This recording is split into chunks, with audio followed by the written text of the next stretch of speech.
Hey everyone, how are you doing? A while ago in another video, I said that I wouldn't really share my favorite tarot decks because I didn't want to play favorites. Well, you know what? I can share my favorite vintage decks, and I can start with one of my absolute all-time faves. Stay tuned.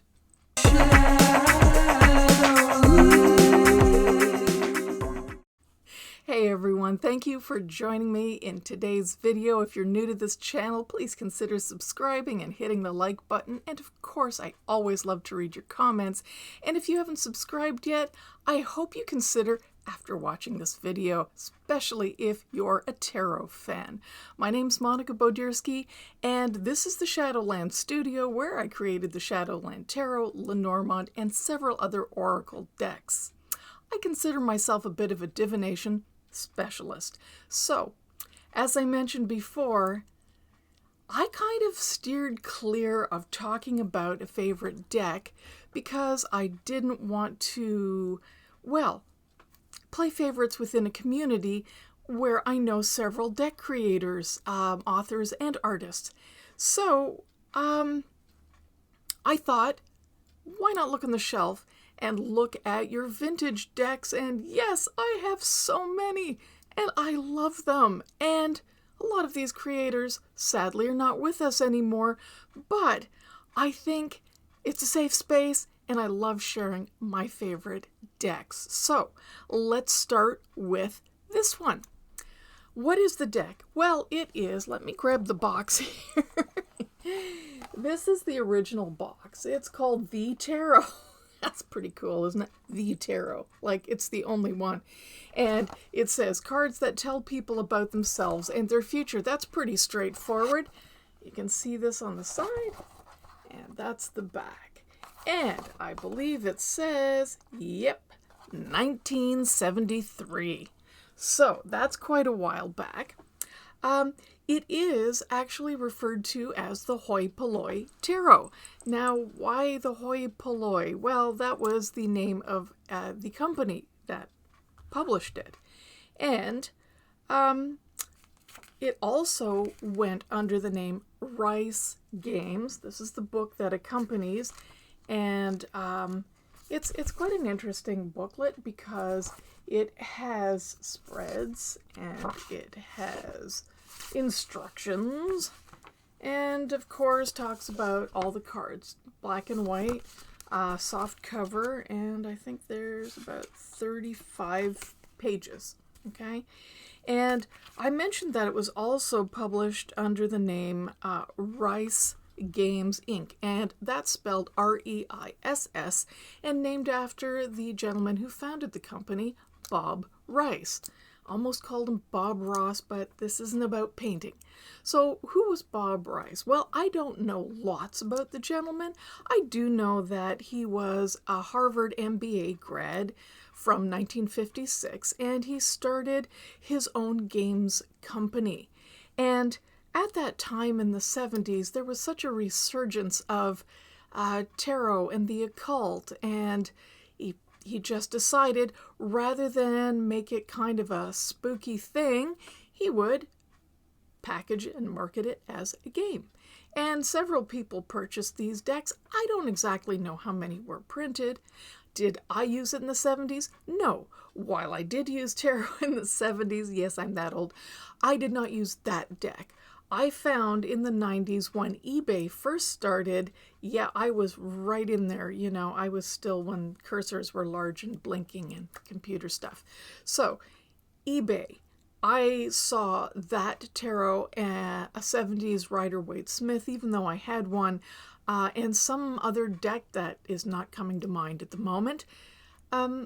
And it went really cheap because that point in the 90s, there really wasn't a lot of tarot going on. It was in a bit of a slump, I guess. So I thought, hey, I can get something from the 70s I kind of wanted at the time. And now you're saying to yourself, well, why did you want it at the time? Well, because I love tarot, even as a child. Yeah, please, I wasn't like 30 in the 70s, okay? I was a kid. And I'm going to hold up some of these. I just love these cards. Here's the back. It's got this really cool key. All right? What a cool graphic, right? How 70s is that? You know, really? It's getting that kind of psychedelic Art Nouveau flair thing going. And the cards themselves are a Rider-Waite-Smith deck, okay?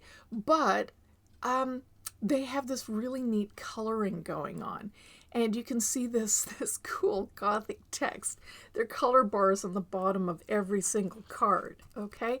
And I believe the illustrator's name, and he was an in-house illustrator for Bob Reiss, and I believe his name was Jordon Peterson, and this is in New York City, okay? And he did these outlines of the cards and then colored them in with markers. See, way before markers became cool. We had something in the 70s, for those of you old enough to remember, and it was called doodle art, and it was basically the first resurgence of coloring books as an adult pastime. You got markers, you got this sort of black and white illustration, usually on a larger sort of a vignette though, with lots of details, and then you just doodled away for hours and hours. And it has that kind of a vibe because I don't know how closely you can see you can sort of see it here. You can see that it's light and dark in spots, like it's obviously marker drawn.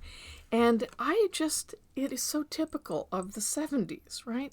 The sort of marquee banner along the bottom, not really psychedelic per se, which a lot of the 70s were, but it just has that vibe. It's like, we're just going to make it whatever colors, and colors that were popular, like greens and browns.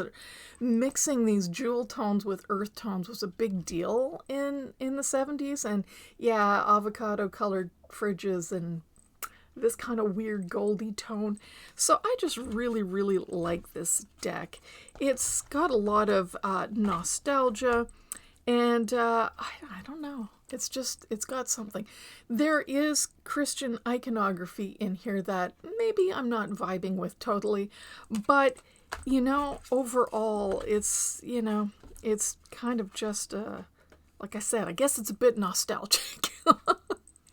And every era has an interesting vibe and taste to it. I mean, the 80s didn't just change all of a sudden. The Aquarian Tarot held on to some of that feeling as well.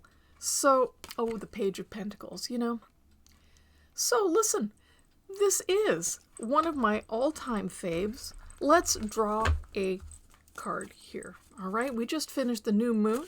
I'm going to pull a card for shuffle, for the upcoming waxing moon phase. What should we be focusing on, hoi polloi? All right. We should be focusing on... Really? Little bit of fiery competition in a friendly way. Okay. Can do. I think they're smiling. I can never really tell. I will focus on that. Increase my competitive spirit. Geez, I don't consider myself competitive. Maybe it just means get in there and have some fun. Community, tussle, fire. It was an Aries new moon. Okay, everyone, I hope you enjoyed this little discussion about one of my favorite vintage decks. What is your fave deck? Doesn't have to even be vintage, but if you do have one and you collect them like I do, maybe you'd like to share. Leave that in the comments, and remember, you can always find me on my website, look for upcoming classes, and sign up for the newsletter so you don't miss the next giveaway and fun announcement about divination incense. Okay, everyone, have yourselves a great week. Thank you so much for joining me, and I'll talk to you soon. Bye-bye.